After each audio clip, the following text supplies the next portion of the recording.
It is difficult to measure accurately each nation's contribution of carbon dioxide to the Earth's atmosphere. Carbon is extracted out of the ground as coal, gas, and oil, and these fuels are often exported to other countries where they are burned to generate the energy that is used to make products. In turn, these products may be traded to still other countries where they are consumed. A team led by Carnegie's Stephen Davis and including Ken Caldeira tracked and quantified this supply chain of global carbon dioxide emissions.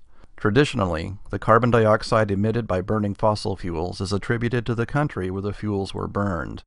But until now, there has not been a full accounting of emissions considering the entire supply chain, from where fuels originate all the way to where products made using the fuels are ultimately consumed.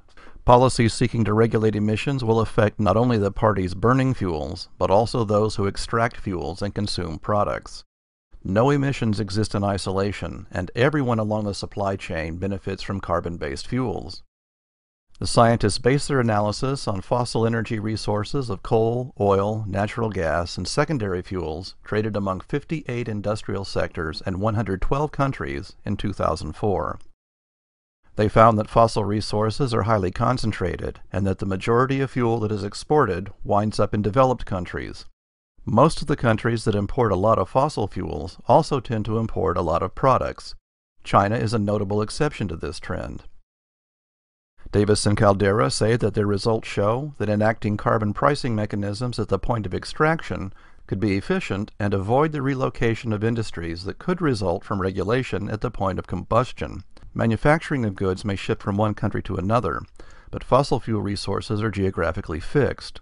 They found that regulating the fossil fuels extracted in China, the U.S., the Middle East, Russia, Canada, Australia, India, and Norway would cover 67% of global carbon dioxide emissions. The incentive to participate would be the threat of missing out on revenues from carbon-linked tariffs imposed further down the supply chain. Incorporating gross domestic product into these analyses highlights which countries' economies are most reliant on domestic resources of fossil energy and which economies are most dependent on traded fuels. The country of extraction gets to sell their products and earn foreign exchange. The country of production gets to buy less expensive fuels and therefore sell less expensive products.